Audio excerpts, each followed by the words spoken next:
All right, what's up, everyone?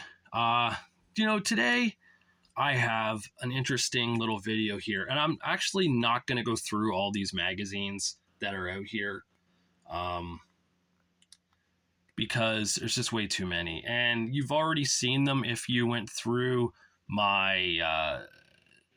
year review videos of like 1996, 97, 98, and such like that.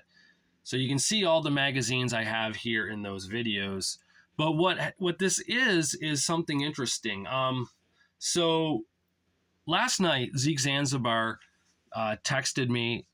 He's a frequent viewer of this channel and a friend, so that helps too that he's a friend. But yeah, he likes to check this out and support me, which is cool. But he asked me a question. He said, who had a more of an influence in the change of wrestling when it came to the gimmick change? Was it when Hogan went from the red and yellow and the being the good guy and they taking the vitamins, saying the prayers and all that junk to being the villain, Hollywood Hogan, black and white?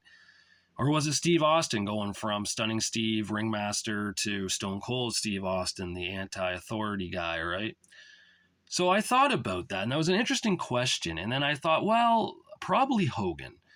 And I told him why. I said, because Hogan kind of shocked the world when he turned heel in '96. And even non-wrestling fans at the time who grew out of wrestling, right? Like the guys, people who watched it in the '80s who remember Saturday Night's Main Event and Hogan slamming Andre and the Mega Powers exploding and all that stuff. Hadn't probably watched anything in the '90s.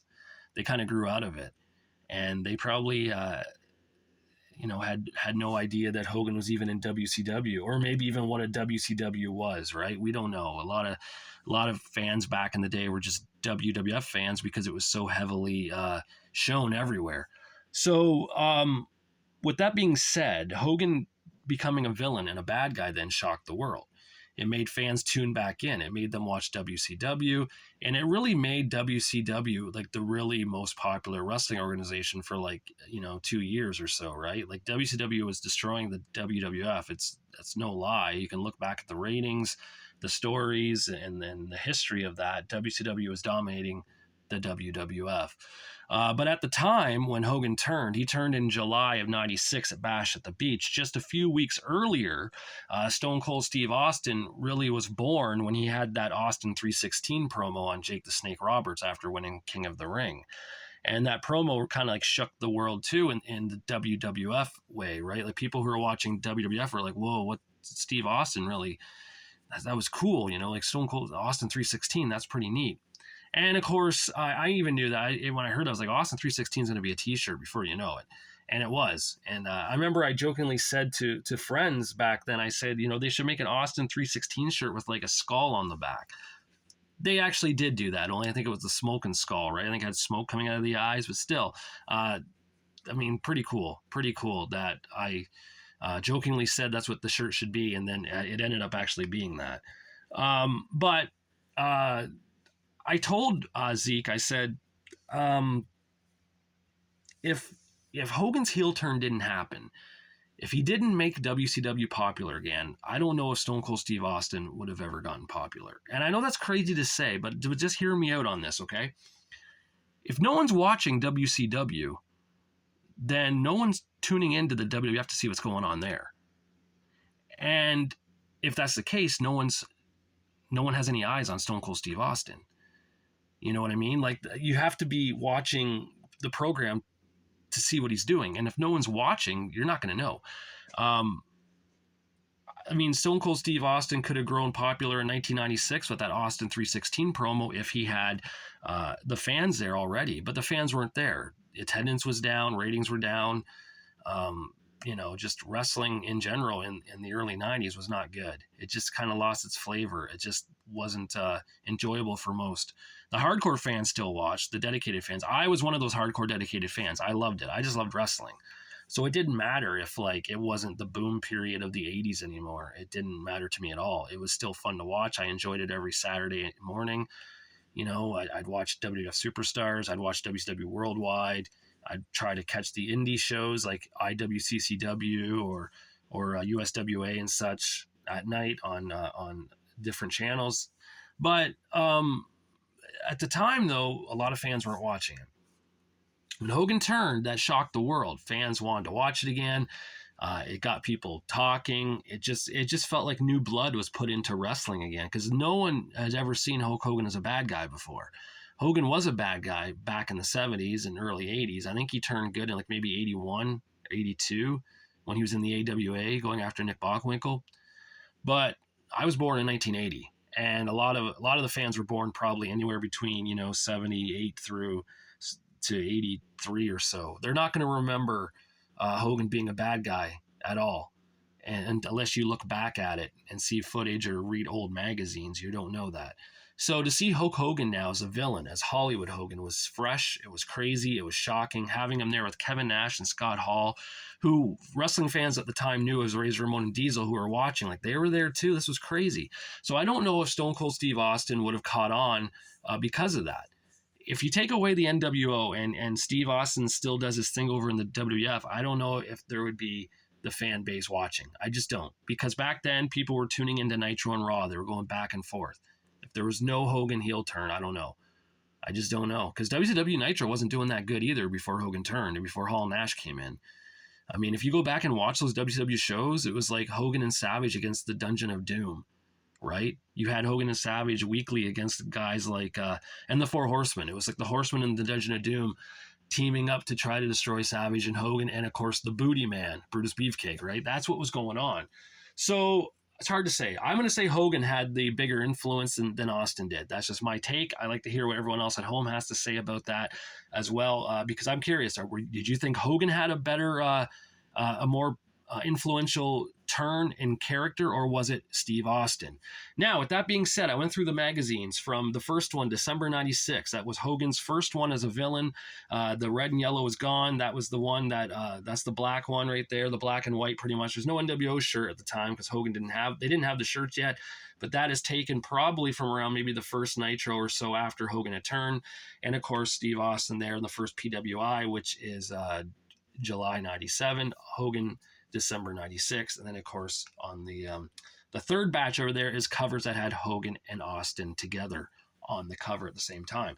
Now I went through them all. I went through everything from December 96 to 2000 I went through Pro Wrestling Illustrated, The Wrestler, Inside Wrestling, and Wrestle America. Okay, that's it. I went through those four. What I found in doing so, and I wrote them down here so you can be the judge of it too and see what you think. So the mixed magazines with Hogan and Austin on the cover, there was a total of 8. So there's 8 magazines there that had Steve Austin and Hulk Hogan on the cover at the same time. Steve Austin had a total of 27 covers of just him. And that starts, in 1990. He wasn't in on any, so it'd be 97. He like December 96. Austin wasn't in on any of 96. So right there, it's 97. And of course, Hollywood Hulk Hogan had a total of 30. So Hogan won with 30 magazine covers, Austin with 27, and they were both on 8 magazines at the same time. So maybe what I said is true. Hogan may have had the bigger influence. And again, this is just from the magazines I have. I didn't take into consideration, like I didn't add the WWF magazines because then that'd be unfair because of course Steve's going to be on the cover. Hogan wasn't with the company at the time, or I didn't take into consideration the other kind of magazines out there like Wrestling World or I don't even know if Wrestling Fury and Main Event Wrestling, them were even around in the late 90s. I'm not too sure. But I didn't take into consideration any of those because that would be very unfair. I just did the aftermags I have of that era to see who won.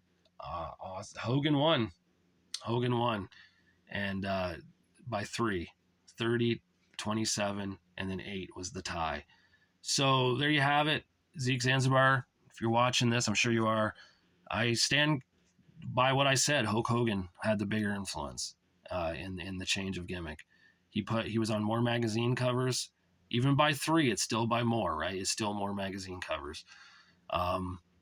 Fans tuned in to see him.